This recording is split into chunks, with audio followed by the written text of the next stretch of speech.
Hello and welcome to And the Runner-Up Is. This week on the show, it's time for a bonus episode where I'm discussing the 1999 Best Actress race again, this time with the great Dave Karger.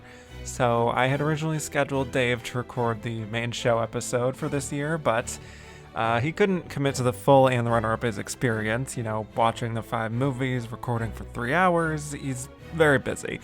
But I still just wanted to record with Dave, so this is like a kind of mini episode of 99 Best Actress from his perspective as a reporter at that time. We also discussed his great new book, 50 Oscar Nights. So some of my thoughts will be repetitive from the last episode, but Dave has a lot of great anecdotes, so I hope that you enjoy.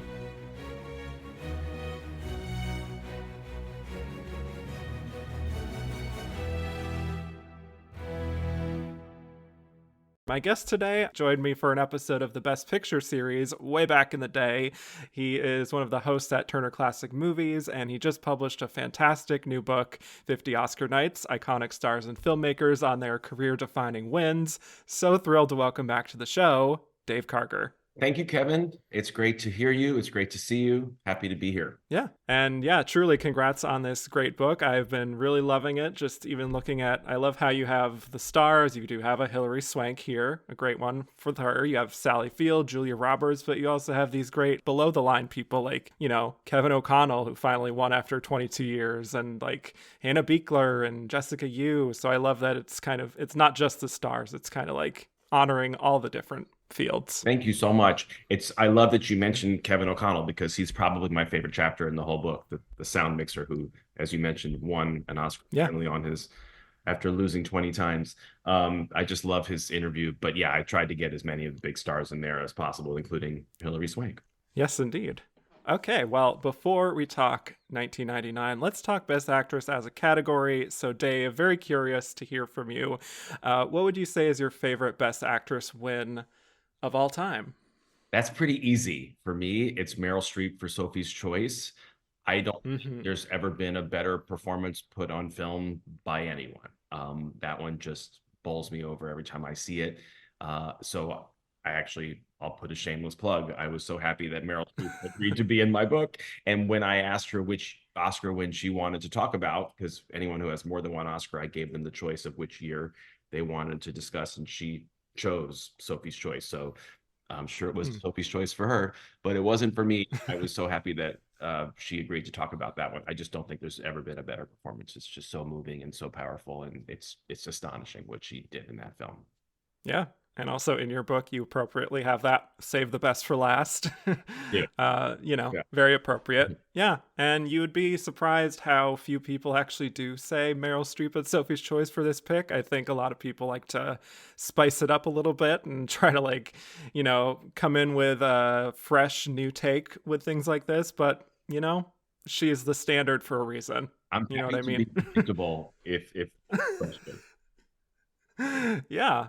Well, on the flip side of that, as you know, there are many losses in this category over the years that have broken our hearts, perhaps. So what would you say is your personal most heartbreaking loss in Best Actress? Well, it's funny because my answer to that question actually relates to the episode that we're going to be talking about. So my heartbreaking loss is Imelda Staunton for Vera Drake, which is when Hilary Swank won her second Oscar. Nothing against Hilary Swank in that performance, but as a funny story, by that point, I had gotten to know Hilary Swank quite well because I had covered her a lot as a writer for Entertainment Weekly, and she knew what a big Vera Drake and Imelda Staunton fan I was. So when she actually won the second Oscar, we had a funny conversation where she was like, "I'm sorry, Dave, that I beat your favorite."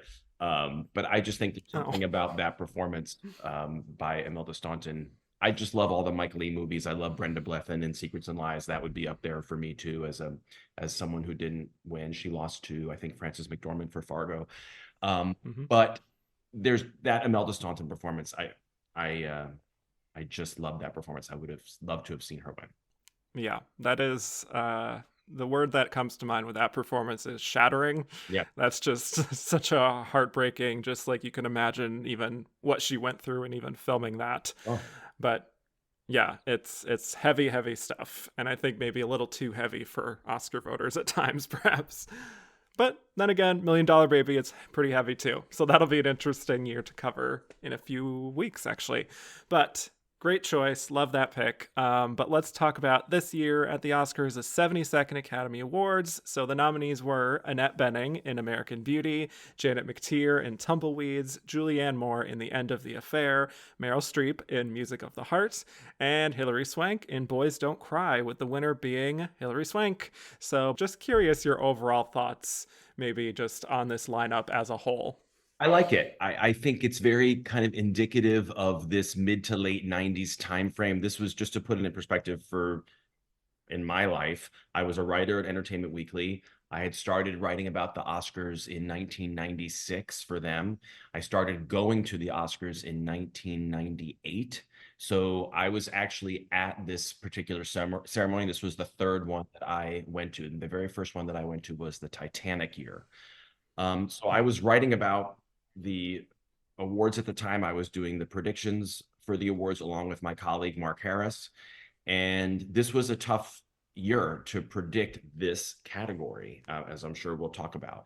But I think by and large, this is a pretty good group. I think 4 out of the 5, particularly, are really strong. And I think it does speak to this kind of Harvey Weinstein effect where you were seeing a lot of these smaller films. Now, 2 of these Best Actress nominees are from studio films, Julianne Moore and Annette Bening, but really they're studio films that feel like indies in a way.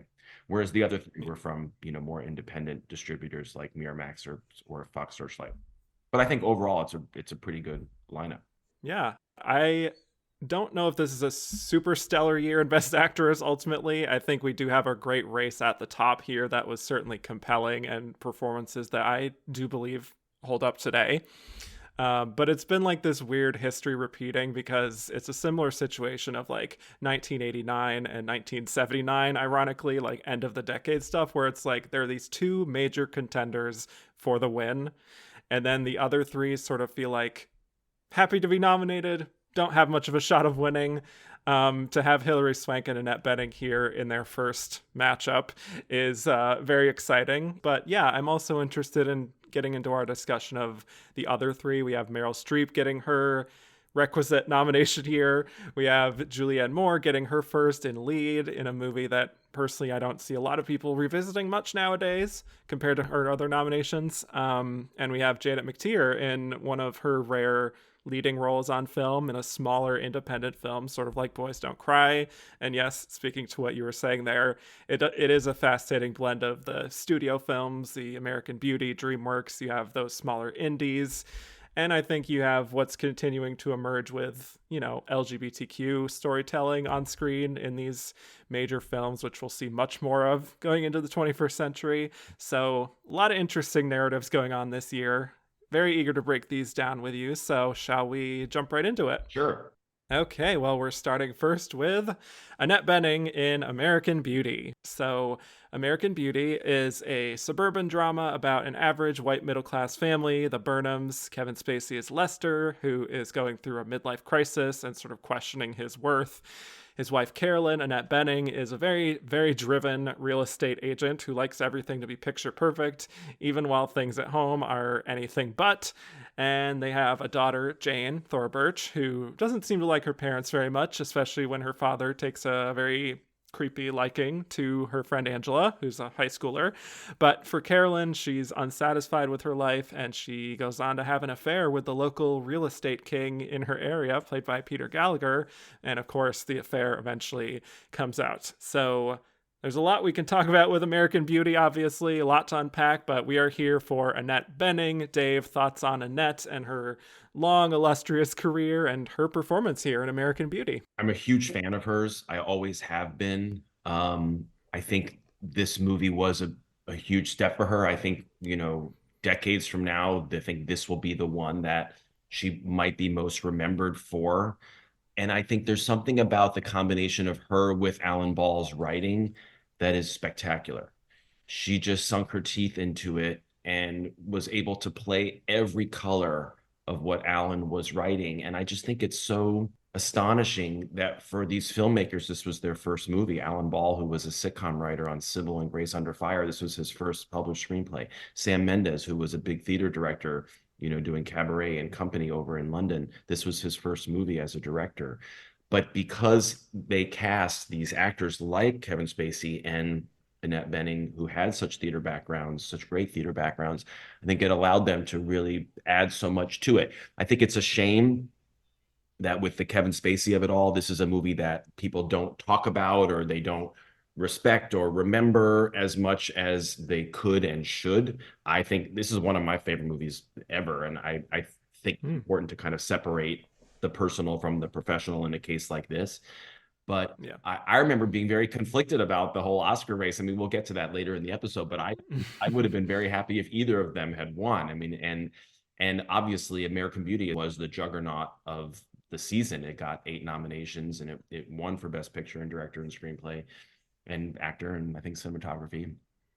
So it was the movie that had a lot going for it. But Annette Bening, I mean, for me, Annette Bening is the best performance in the whole movie. I just think she's hysterical in both senses of that word, hysterically funny, but also hysterical crazy at times. And it's really might be my favorite performance of all the ones that she's given. And that's saying a lot when you think about The Kid All Right or Being Julia or even Naiad or Bugsy or 20th Century Women. oh Yeah. gosh, yeah. So I love her Yeah. this movie. Yeah, I think she knows exactly what film she's in. I was watching this behind the scenes extra on the Blu-ray, and they talked about how Annette was almost possessed by this character on set. And I think you feel that intense sort of commitment of just like going all in. She's funny, she's campy, she nails a very tricky tone, and she has this kind of smugness, and she's also much more sarcastic than I remember her being on this rewatch. But she just embodies all those things so perfectly. But then I think you do feel that inner depth beyond it, so it doesn't feel like a cartoon character. Yeah, which I think some people have felt that it is. I agree. I mean, I think it's you can latch on to kind of the mood swings and the hysterics of it, but because she's Annette Bening, she centers it with the humanity, and you see the longing and just the unhappiness in the relationship and all of this. But that's also Alan Ball. Alan Ball wouldn't have a woman at the center of his movie who was just surface like that.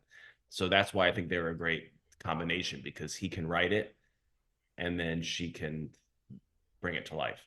Yeah. When she is having her montage moment of "I will sell this house today" is incredible. That whole montage is fantastic. Just her sort of perfectionism, her precision, her commitment to just making things perfect and presentable, and just like that smile on her face that is just kind of perpetual, but then is clearly masking a sadness. I think that's really beautifully done. And then, of course, it goes horribly wrong, and she's not successful in selling the house, and she just starts slapping herself and calling herself a baby.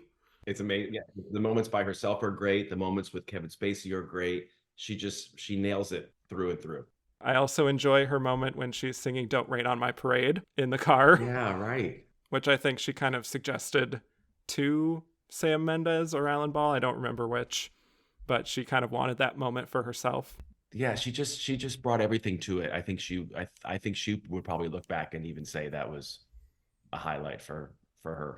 Do you have any other particular scenes you wanted to talk about with this performance? Not really. I mean, there's of course a lot of it comes down to the whole real estate of it all and what you were referring to in that moment where she, is just so desperate but trying to hold the desperation in and then finally letting it out after she closes those blinds. Yeah. And that's the beauty of that performance, is that she has those private moments that we only get to see, and then the more outward moments are too. She's just incredible.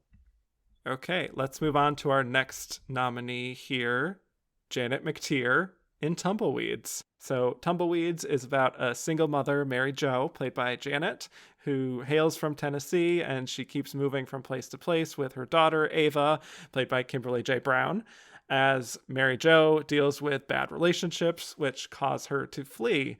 And eventually they land in San Diego to start their life over again. And Ava really takes to her new life. She's acting in the school play.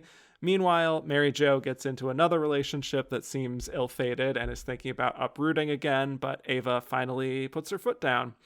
So let's talk Janet McTeer here. Dave, thoughts on Janet McTeer overall and her performance in Tumbleweeds? She was definitely a discovery for me in 1999. I remember seeing the movie, not knowing who she was. I hadn't seen her on Broadway. Did I even know that she was a Brit? I probably did, which maybe even made her maybe more impressed by the performance. Definitely reminds me of something like Alice Doesn't Live Here Anymore, that great Ellen Burstyn performance. This kind of the single mom on a discovery, on a journey with her child. And it was a great introduction for many of us to her. And of course, she's gone on to do such incredible things, particularly Ozark, where I think she became more well known than she ever was, even with the two Oscar nominations, which were largely unseen films. But it really feels like a movie of its time, kind of this mid to late 90s moment, where these movies were being made more than possibly they are now. But I just remember really falling in love with that performance and falling in love with her. I remember meeting her during the award season, and she was just like this fresh presence, but at the same time, she also had such gravitas to her because of the theater background. So, I mean, it's been years since I've seen Tumbleweeds, but I do remember just falling in love with the movie and that performance. And then, in the years since, just remembering it. And I think she was able to bring colors of herself that maybe she wasn't allowed to bring in a lot of other work that she's done, because she's always this like steely bitch. But in Tumbleweeds, she's got so much more lightness to her. She has seriousness too, but it's hard. This is a comedy. She even won the Golden Globe, I believe, for Best Actress in a Comedy for this performance. So I love her, and I love that this was her debut. And I love Gavin O'Connor. He did a movie called Warrior a few years later, Yes. like a mixed martial arts movie or something. I think it was Joel Edgerton and Mm-hmm. Tom Hardy, if I remember correctly. And Nick Nolte, who got an Oscar nomination for it, that I absolutely love, that nobody saw. So I just think he's a good filmmaker. Yeah, I think she's great in this. I had never seen this before, but yeah, I actually think she pulls off a very accurate Southern accent. And even though she is a bold personality as Mary Jo, it never feels too phony or over the top, because there are people in the world, I think, with these kind of like fun loving, good time gal personalities. And she really excels in that type of just full on commitment to character. Maybe it's not the most original sort of setup in the world, where we have like, a mother who's kind of a train wreck at times, and she has her daughter and they're on the road. And it's like, we've kind of seen this kind of indie movie before and since. Yeah. But, she just brings such a sincerity, I think, to the performance, in showing how Mary Jo just sort of is getting by on her charms and her fun personality. And maybe she's not always the most perceptive when it comes to falling for terrible men, but she's again, like, I keep making these like connections with Annette Bening of like trying to be like, you know what, everything's fine, that's okay. And even when her daughter is like, well, I don't know if this is okay, she still is like, you know what, we're just going to try to make it work, and she flees. Yeah, and I remember loving Kimberly J. Brown too. I remember thinking Yes. like that was a really great kind of kid performance, and J.O. Sanders, like there's just a terrific cast of characters surrounding her. And I also remember thinking, like, when she won that Golden Globe, like, okay, there's her win. That's the win Yeah. for her. Because you kind of alluded to, there was never any question that she was going to win the Oscar, but that was a great moment. Yeah. She won the Globe. Yes. So yeah, I love that. I love her full on intensity and just that fierce mama bear. Like, and she's so tall. That's another part of it. Just like, I don't know. Sometimes that feels like it's half the battle with, in terms of just like her presence Yeah. kind of just speaks for itself, you know? No, she's always the commanding presence, whether she's doing comedy or drama. That's the great thing about Janet McTiernan. I think that's one of the reasons why she works so great on stage. Just her physical, Yeah. always so powerful. Yeah. And I know a lot of people mention at the time, like, you compare that with A Doll's House, which she had just won a Tony for, and it's just like night and day in terms of Absolutely. characterization. Right. Very, very different. I've actually had a chance to see her on Broadway since, and Oh. she did a play called Mary Stuart, and she was amazing. I believe it. Yeah. And you're rooting for her, to her credit. I think you do want to see her succeed, which I think is kind of, again, half the battle with in a different actor's hands. I think you would be extremely annoyed with this character. It's true because she is the kind of character who repeats the same mistakes. Yeah. And that can be frustrating for an audience if you're not on board with her and not in her corner. Right. But that's the great thing. Yeah. I don't know. She just provides this really beautiful sincerity to it, and it never feels like British person playing Southern American. It just feels like she transforms. So, yeah. I agree with everything you're saying. I love her. So let's move on to Julianne Moore in The End of the Affair. So 99 is a great year for her. Not only does she have The End of the Affair, but she's also in Cookie's Fortune, An Ideal Husband, A Map of the World, Magnolia. So this is a really big moment for her. And The End of the Affair, she's working with Neil Jordan on this adaptation of the book by Graham Greene, taking place during World War II in Britain. And the film is about Maurice Bendrix, played by Ralph Fiennes, a novelist who has an affair with a married woman, Sarah Miles, played by Julianne Moore.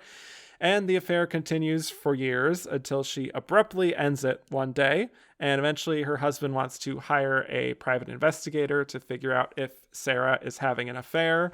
But Maurice takes charge of hiring the investigator for him, which doubles for Maurice himself trying to figure out if Sarah is now seeing someone else. So let's talk Julianne Moore. Dave, thoughts on the great Julianne Moore overall and your relationship with her and this performance? She is the great Julianne Moore. She's someone that I've covered a lot over the years. I did a lot with her at Entertainment Weekly, particularly the year that she was nominated for Far From Heaven and The Hours. And I remember the first time well, I actually met her on the set of The Myth of Fingerprints, which was a movie that she made in 1995 that came out in 96, directed by Bart Freundlich, who was a young filmmaker who she met on that set and ended up falling in love with, and they're still married. But whenever I see her, we reminisce that we met in Maine on this tiny set of this little movie that nobody saw. And I even remember Owen Glaberman, who was the movie critic at Entertainment Weekly at the time, gave the movie an F. He hated it that much. But anyway, I remember in the Boogie Nights. So I've always loved her. And I agree with you that The End of the Affair, despite being her first Best Actress nomination and only her second nomination overall, I agree with you that it's a largely forgotten film and a largely forgotten performance by her. And I really think that's too bad because there's so much going for this movie. She plays a Brit. She does it beautifully. As I recall, she had 2 Golden Globe nominations that year in the drama category for this and in the comedy category for An Ideal Husband. So it was a big breakthrough and kind of foreshadowing the 2 Oscar nominations that she would get a few years later for The Hours and Far From Heaven. But I remember really loving The End of the Affair. I thought it was very sumptuous. I thought that there was a great chemistry between her and Ralph Fiennes. I thought Neil Jordan was such an interesting fit with him, considering the work that he's done with The Crying Game. And when I interviewed her for Far From Heaven and The Hours, we did what was called a filmography, where we went movie by movie, not every one, because that would have taken forever, but the highlights. And I remember her telling me when we talked about The End of the Affair that she went in to read for Neil Jordan and she had to cry on cue in the audition. And in her words, she said she couldn't get it up. And she didn't cry in the audition. And she felt like she had blown it. And she was like, I'm not going to get this part. And she ended up getting it. But I thought that was really interesting that she had to cry on cue or was asked to cry on cue for an audition and that she couldn't do it. Hmm. Because you think of Julianne Moore just being so expert at everything. But I don't know. I Yeah. I remember I remember really liking the end of the affair. I remember being really taken in by it. It did get a cinematography nomination along with her Best Actress nomination, but those were the only two nominations that movie got, despite the fact that it had 10 BAFTA nominations. So it was a movie that I think did a lot better in the UK awards wise than Yeah. it did here. And I think that's unfortunate because I think if you're a Julianne Moore fan, this is a great performance to see because it's not quirky like a lot of her earlier stuff was. It allows her to really shine in a lead role. It's a love story that she's at the center of. It's torrid. Um, but you also, as I said, you really feel the chemistry. And the other thing I'll say is that she told me that she and Ray Fiennes just had a great time on this set, and that there were many Oh, cases where they were just laughing and up until the moment where Neil Jordan said action. So it's interesting to watch this movie knowing that the seriousness of the subject matter wasn't necessarily permeating the atmosphere on the set. that is interesting. And also interesting to note the crying bit when she is the same year of Magnolia, which is like one of the most famous crying scenes Right. in recent memory. Yeah. Just A saying. lot of times you do it Um, when it really matters. yes, right. Yeah, Julianne Moore is incredible. I think she is pretty fearless as an actress and really is someone who is just another one of these who's fully like committed to the work, no matter what the story is. She is always in service of the story, and more often than not, she just knows what film she's in, and she can sort of pull off these sort of stylized kinds of performances really well as she can like that warm naturalistic indie type of thing. And I think this performance is a great example of the kind of the former of pulling off this performance that is more stylized, which is the British accent and the more old-fashioned sensibility. It's actually the kind of performance that feels sort of inspired by like the golden age of Hollywood in a way, kinds of films you would show on TCM, for example, in terms of just, bringing together the glamour and the voice and the sweeping melodrama of it all, but also the inner pain and the things that sort of go unspoken that you would also see from that era of Hollywood.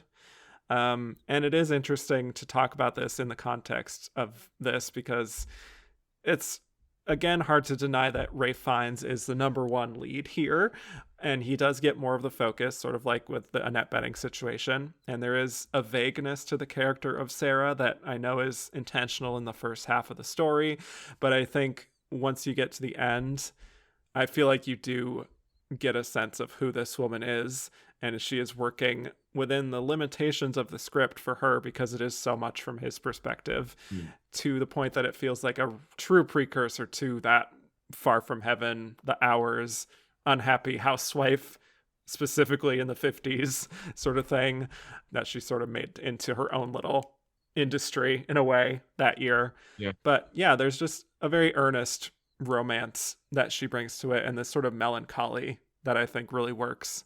Always. But that's the beauty of her. She has like a softness to her, but then she also, as you're Mm, talking about, has a fierceness to her too.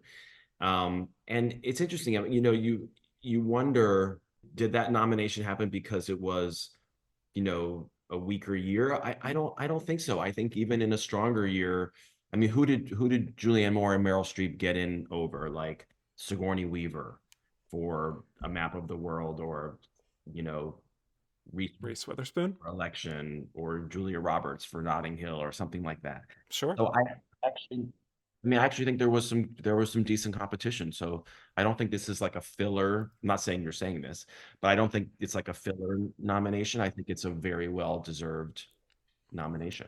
Yeah, and an acknowledgement of having a really good year, which I think sometimes the Oscars do. They're like, damn, you're putting in the work.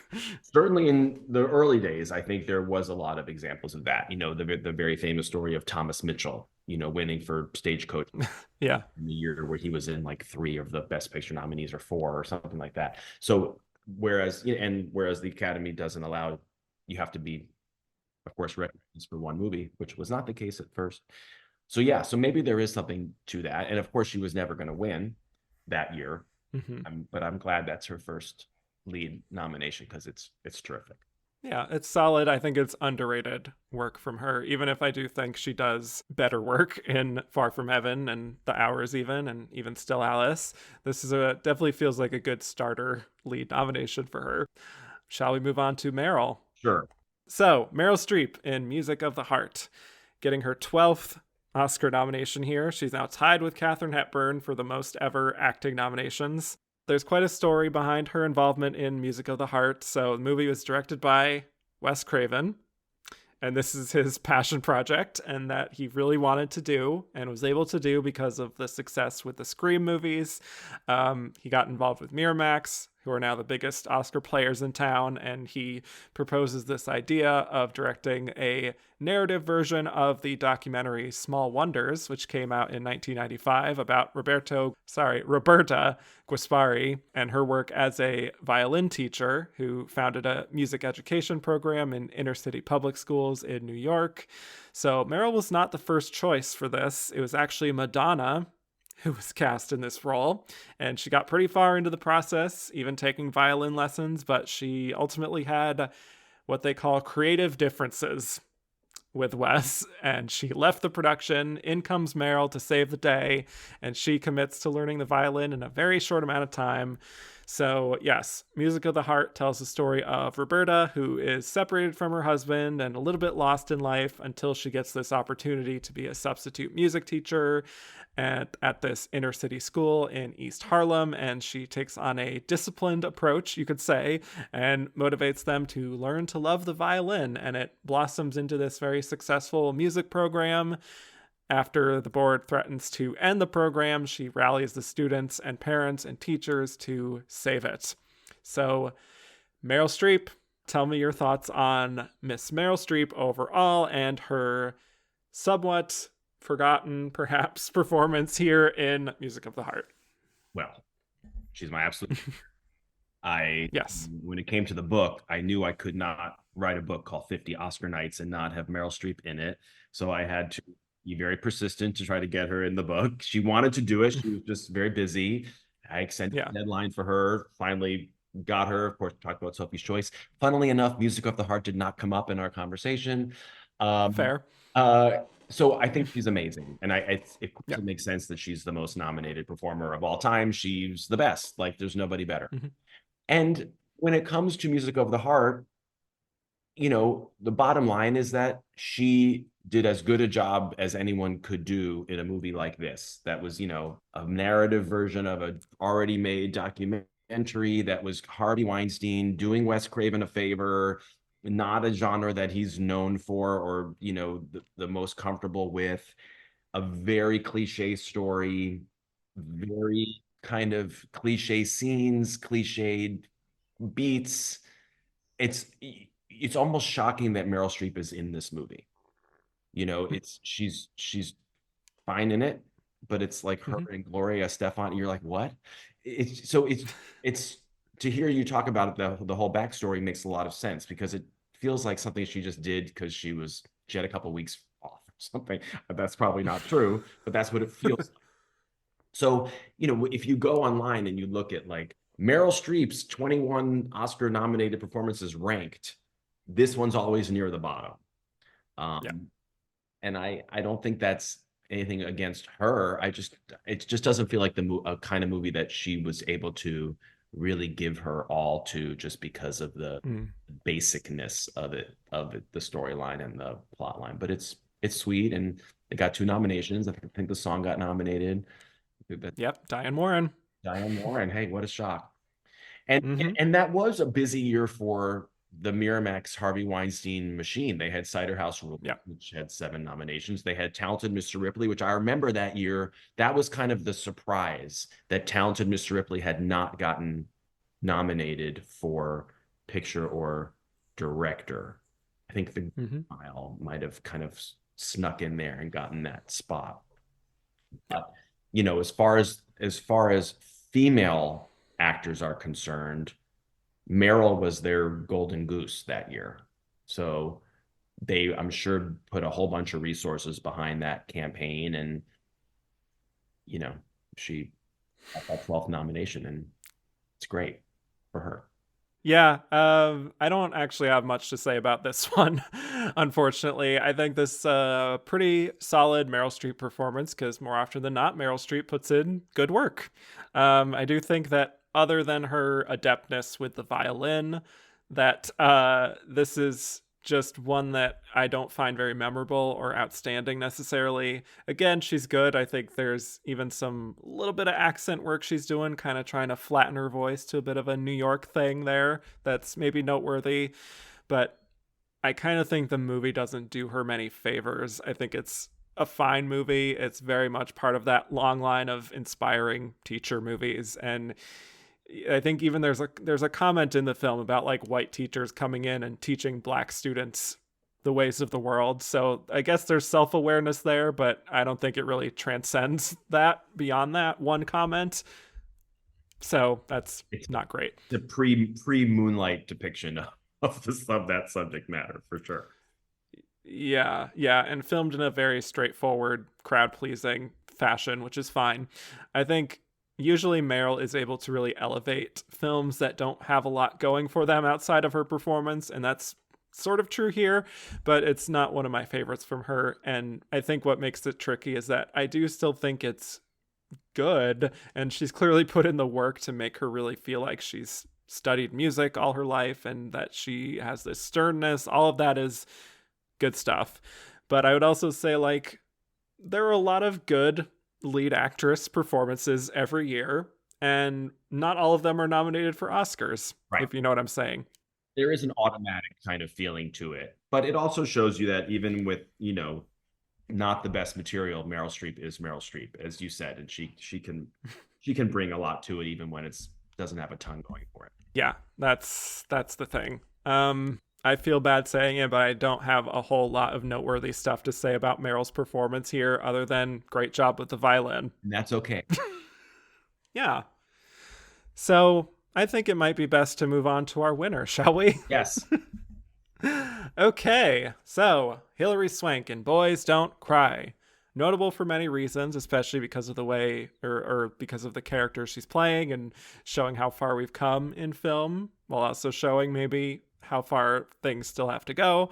But she was in the 8th season of Beverly Hills 90210, but then she was fired from that show.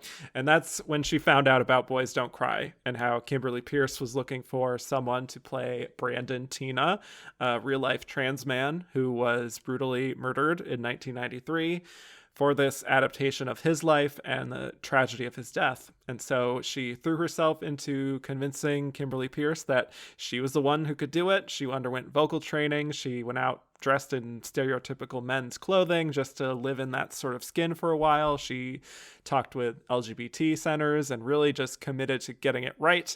And the film was a small independent film made for less than $2 million.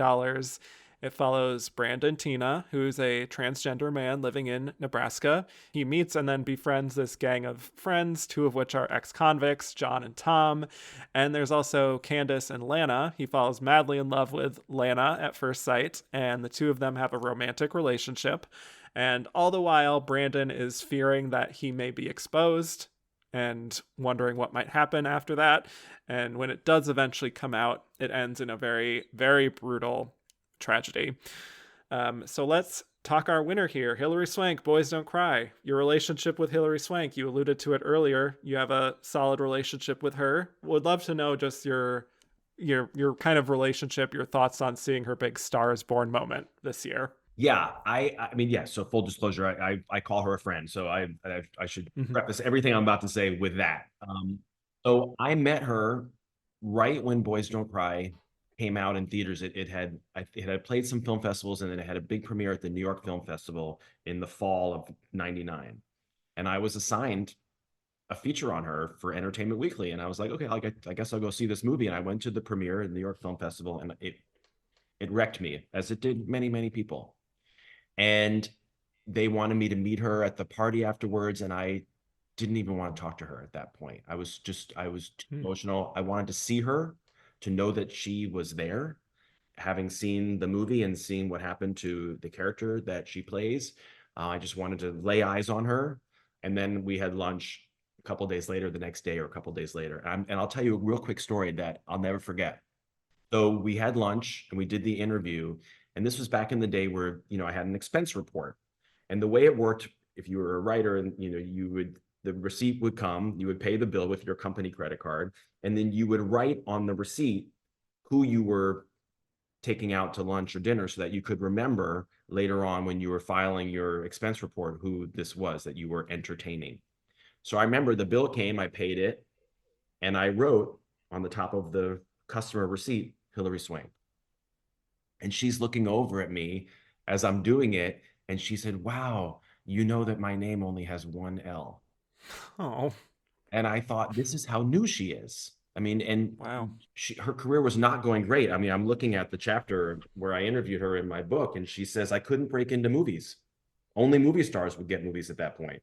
Then this thing called the Mm-hmm. independent film came along, and movie stars weren't doing it because it was too much of a risk for their career and they weren't making any money. So it opened the door for other people like me to get a chance to break into movies. And that sounds so weird now, because now all Yeah. the best performers are going back and forth between Netflix, this movie, and small movie, and big movie, and Marvel. But in the late 90s, that was the reality of things. I remember interviewing Kimberly Pierce for this article and hearing her talk about all of the different trans actors that she met with. But she just didn't feel like anyone that she met with could pull this performance off until she met with Hilary. And it's incredible to think that Hilary delivered this performance with the limited background of Karate Kid, Buffy, and 90210 that she had. I mean, the degree of difficulty of this performance is off the charts. And we can talk about, whether someone like Hilary Swank would get cast in a movie like this today. Probably not. But, despite the fact that it might not feel authentic in 2024 to some people, I am so glad that she got the chance to do this part, because it changed her life. I think it changed a lot of people's lives, and it opened people's eyes to the trans community in a way that no other movie had before. So I think just even the nomination felt miraculous to her and to everyone who was on board with her and supporting her. And that's why it was just so fascinating when she won. I mean, it was just elation for so many people who were, in her corner. And I hated the Yeah. fact that it was her versus Annette Bening, because it was two wildly different performances by two very talented people. And I don't like the yuckiness of it, and the fact that she beat Annette again a few years later. I don't love all Mm. that, but just to look at the performance, it's astonishing. They're so confident, but so moving and so heartbreaking. It was not an easy shoot. I know that Hilary really isolated herself during the production. She did not want to socialize with the other people in the cast. She really kept to herself. But I think, whereas she might not have made a ton of friends on that set, I think it did result in a spectacular performance. Yeah, I think that's absolutely true. Yes, on a casting level, when we look back now on cisgender actors taking on trans roles, I understand why some people say, it's acting, anyone can play anything. But I think it probably goes without saying that Hilary Swank would probably not be cast as Brandon Tina if this story is made today, and for good reason. I think she's also indicated that in interviews herself that that was probably the case. So, I do want to acknowledge that, especially with trans critics and moviegoers watching this now, it's a fair issue that's been brought up as far as what the implication of it is when it comes to some of the stereotypes of what transphobic people say about trans people and being seen as playing dress up, and how that can sometimes correlate with acting. And it's a very nuanced issue, and I am happy with how things have sort of progressed. We have shows like Pose. Shout out to my friend Stephen Canals, for prioritizing the trans experience being represented by trans actors themselves. But I sort of feel like you can sort of trace it back to Boys Don't Cry, as you kind of said, as a big stepping stone towards that. Absolutely. And I will say the other thing that I don't like is that if you mention to just like the casual Oscar fan, Hilary Swank and Boys Don't Cry, what do people say? Oh, that's when she gave the speech and forgot to thank her husband. And I hate that that's the thing that a lot of people think about first, because it's about so much more than that. And she even talked to me about and I don't Hmm. remember any of this part, but in our interview for the book, she talked about how she felt like she got some hatred from people who felt like she wasn't emotional enough in her acceptance speech, that she didn't cry, and Hmm. she saw people saying, "Oh, Hilary Swank obviously didn't mean that much to her because she didn't even get emotional." And she was like, "You can't even win for winning." So I hate that there's negativity surrounding this win, this performance, this speech at all, because I do think it's also important to recognize that in the year 2000, the Academy, which was largely older, male, and white at that point, Mm-hmm. gave this performer and this performance an Academy Award. I think that is huge and worth celebrating in the context of everything that you have just said about what still feels not entirely right about it 25 years later. Right. But yeah, I think it was just part of a movement that helped lead to greater understanding of the struggle of trans people, especially for uneducated cisgender people, older people. And a lot of that has to do with Hilary's performance, which is so internalized and so full of emotion. I think she captures the fear that Brandon felt of just trying to exist the way that he wants to exist, and to be able to fall in love and have a beer with his buddies and just to like live a humble life in Nebraska. And I think there's also this great sort of Southern gentleman charm that Hillary brings to it when we see him smile or when he's looking at Lana, that just feels really sweet and earnest. And you get why people would be drawn to him. I think Kimberly Pierce even talked about like that smile when Hillary was auditioning, that she felt like there's this life force she really wanted to capture with Brandon, to not just make him a victim, but just like this kind of charming person with a life and a big heart. And I think Hillary does capture that. And it doesn't, to me, feel, even in spite of that discussion we've had, it doesn't feel dated, which, you know, watching it again 25 years later is surprising to me, quite frankly, that it doesn't. I agree. And to think that Hillary herself did actually go out in the world to pass as a man, Mm-hmm. and you can see how, quite frankly, she was able to. I do remember one thing about it is, as I recall, the one scene that she and her team were particularly proud of was the scene where she's kind of being interrogated Mm. by law enforcement, and she talks about, I think the phrase is sexual identity crisis, that Yes. she kind of mumbles it, and then they say what, and she has to say it again.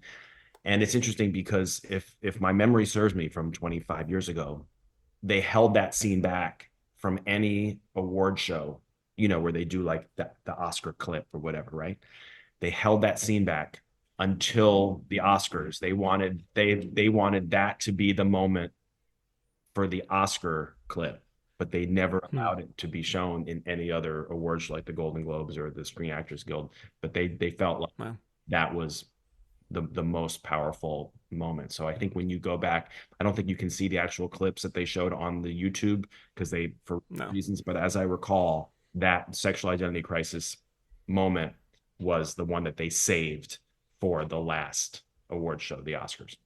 And it is one of her best scenes. So I think that's very fair, and it's a very impactful moment.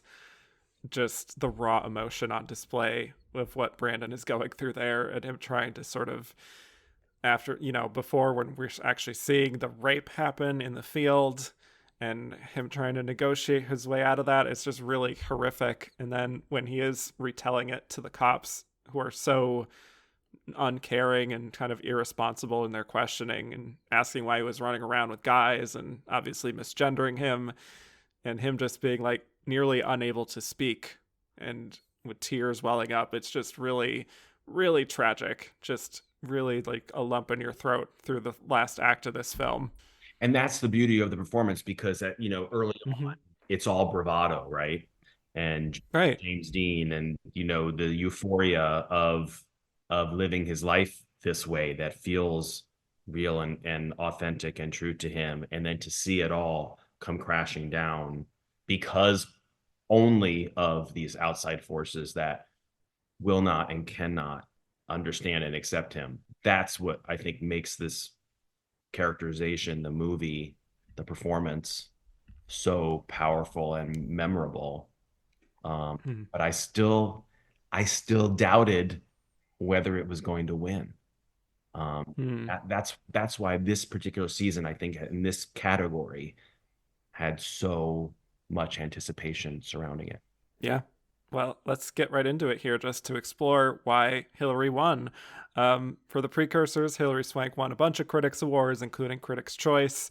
Janet McTeer won at National Board of Review. And then with the televised awards, fascinating because Hilary won the Golden Globe, beating everyone nominated here at the Oscars too, except Janet McTeer, who, as you mentioned, won the other Golden Globe. But anyway, at SAG, it was this exact lineup at the Oscars, 5 for 5, where Annette Bening actually won. So, also worth noting, after the Oscars, Annette won at BAFTA, although Boys Don't Cry hadn't come out in Britain in time, so Hilary wasn't nominated until the next year.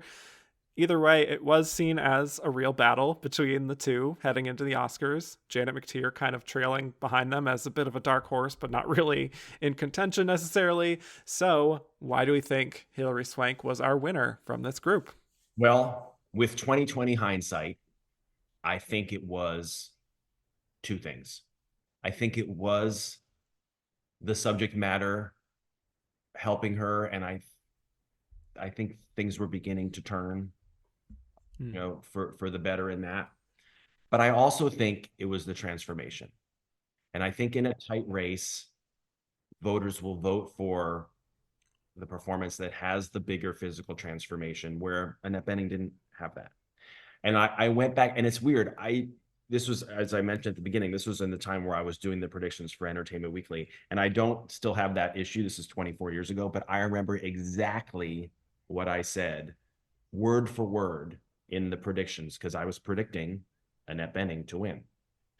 I remember having the odds like as close as you could possibly have them, but we ended up going with Annette Bening. And I remember writing, unless voters see the uplift in Swank's sacrifice, it's Benning's prize. And that was my way of hedging a little bit, saying, Right. I think Annette's going to win unless the voters see the larger implication of what a Hilary Swank win could mean and would mean. Hmm. So I do think it's that, but then even more than that, based on other wins that we've seen over the years, I think it's the fact that she really physically transformed herself and gave a performance that's phenomenal. What's your feeling on it? Yeah, I mean, even the Vegas odds had them both in a dead heat at the top. But, more often than not, I saw people say that, like, yes, Boys Don't Cry is much smaller than American Beauty, but as long as voters see the film, that they would vote for Hillary. And I think that's exactly what happened. I'm sure Annette Bening had a lot of support from those who were just like going all in, checking down the line on American Beauty, and maybe older voters, perhaps, or conservative voters, you could say. But what Hillary delivers, I think, is something that voters felt like, I have never seen anything like this before. Portraying a trans man and not treating it as a joke, making voters feel very invested in, the story of Brandon's life and his death. I think for as great as Annette is in American Beauty, I just think there is this X factor with Hillary here that just they couldn't deny it. And she also, for what it's worth, does carry the film from start to finish. It's not like she's balancing it with what Kevin Spacey is doing. You know what I mean? That's true. That's true. I just feel bad that Annette Bening doesn't have an Oscar. one of these Yes, days she has to win. you would think. It always feels like, oh, maybe this is her time. And yet there's always someone shinier and flashier. True. And sometimes it's the same person I know. in this case, unfortunately. Yeah. But it's interesting because I know the love for American Beauty was very strong, and she was very popular, still is very popular. The thing is, though, you look at some of the old coverage. I even saw another thing from Entertainment Weekly just from looking back on it, and like Winona Ryder said that watching it made her want to be a better actress. Watching Boys Don't Cry, Annette herself said Hillary's performance completely inspired her. I just think there was so much love and affection and true like admiration of how willing Hilary was to just commit herself to this. And I think it helps that it's like a Cinderella story in a way. And all for a movie that she made $3,000 for. That's wild. I know. And then after that, wasn't it like she made $3 million after this win? Yeah. So it helped. There you go. It's really an incredible story. I know you're winding down to the end here, so I will ask you the big question here at the end, which is a formality at this point because we know the answer, but who do we think was the runner-up of this Best Actress race? Not only was it Annette Bening, but I can only imagine that it must have been one of the closest votes ever. Yeah. I mean, yeah. How could it not have been just within a hair? I think so too. I think this may have been the closest we had come since Katharine Hepburn and Barbra Streisand of a tie. You're right. I bet you're right. Yeah. But final question for you, Dave. Who would you have voted for from this lineup? Hilary, but it would have been close, even in my head, because I was such an American Beauty fan.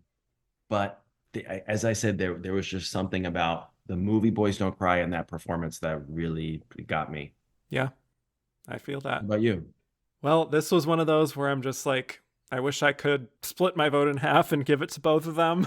I watched American Beauty. I was like, okay, this is Annette. This is her time. This is the only time I can really justify voting for her compared to what's ahead.